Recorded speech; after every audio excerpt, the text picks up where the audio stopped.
Before we begin, make sure to subscribe to the channel. Here we tell real stories that shouldn't exist, documented mysteries, unexplained events, and cases that still refuse to give clear answers. And this story is one of the most disturbing unsolved mysteries of the 20th century. Have you ever heard of the Dyatlov Pass and the unbelievable story of the disappearance of 9 experienced hikers? I'm going to tell you all the details in this video, because this wasn't a legend, not a rumor, not a campfire story. This really happened, and it remains unexplained to this day. In January 1959, a group of 10 hikers from the Ural Polytechnic Institute set out on a winter expedition across the northern Ural Mountains in the Soviet Union. They were young, mostly in their early 20s, but they were not inexperienced. Every single member had prior experience with winter expeditions, extreme cold, and survival in remote terrain. This expedition was officially classified as Category 3, the highest difficulty level at the time. To qualify, hikers had to prove they could survive weeks in sub-zero temperatures, navigate without landmarks, and make rational decisions under physical exhaustion. This detail matters, because whatever happened later did not happen to amateurs. The group was led by Igor Dyatlov, a 23-year-old engineering student. He was methodical, calm, and highly respected. Friends described him as cautious, not impulsive. Several members of the group had military or technical backgrounds. Others had already completed expeditions of similar difficulty. These are not people who panicked easily. Their goal was to ski across some of the most isolated terrain in the northern Urals, reach Mount Otorten, and return within 16 days. The region was brutally cold. Temperatures routinely dropped below -30 degrees Celsius. Strong winds could appear without warning. Visibility could collapse in minutes. But this was exactly what they trained for. A few days into the journey, one member, Yuri Yudin, became seriously ill. He suffered from joint pain and weakness and realized he could not continue. He turned back. That decision saved his life. The remaining 9 continued forward. That was the last normal decision any of them would make. On February 1st, 1959, the group reached the slope of a mountain known to the local Mansi people as Kolitsyakal. The name roughly translates to Mountain of the Dead.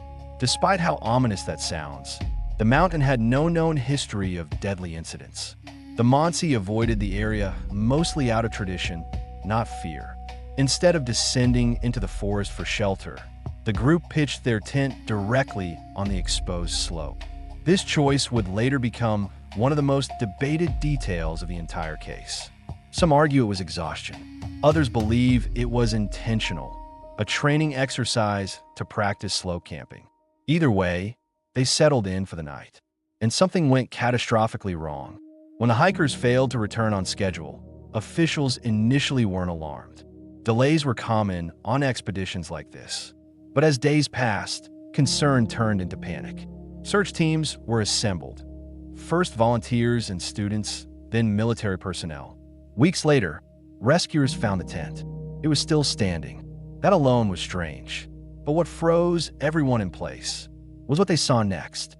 The tent had been cut open from the inside. Not torn, not ripped by wind.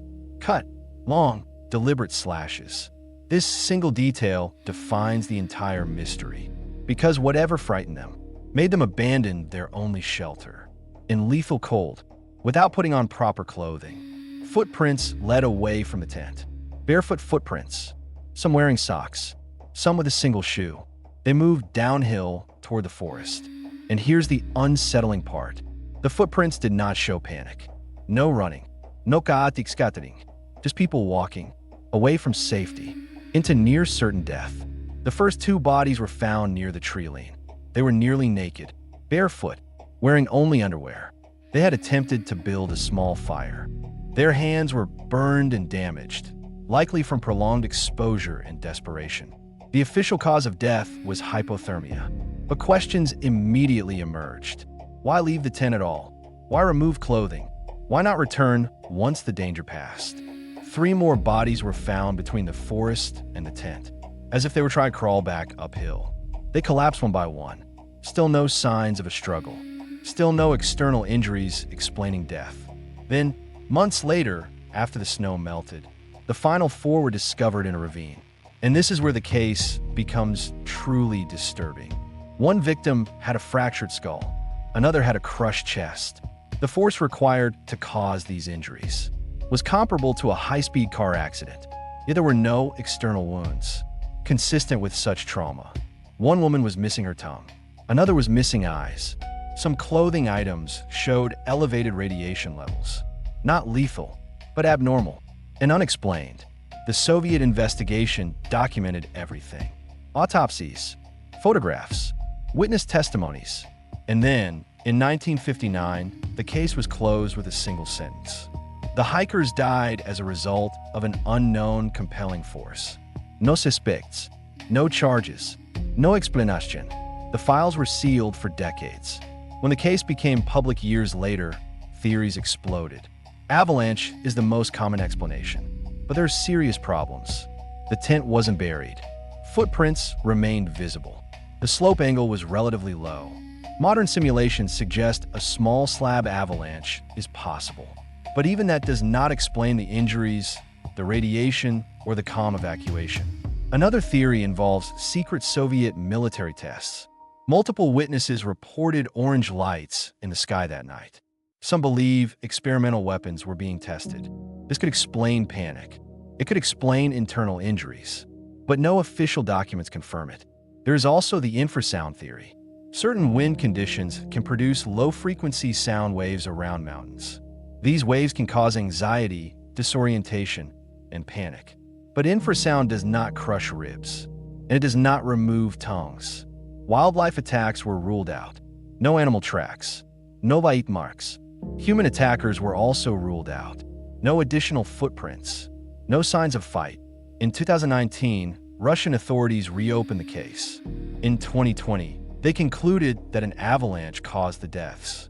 But critics immediately pointed out something troubling. Only avalanche-related explanations were considered. Other possibilities were excluded entirely, which raises a familiar question. Was this about discovering the truth, or finally closing a case that refused to behave? The Dyatlov Pass incident refuses to fade because it sits at the intersection of evidence and uncertainty. These were real people, with families, with futures. They didn't disappear. They ran. Something made 9 capable, rational individuals abandon shelter and walk barefoot into a frozen night. And we still don't know what it was.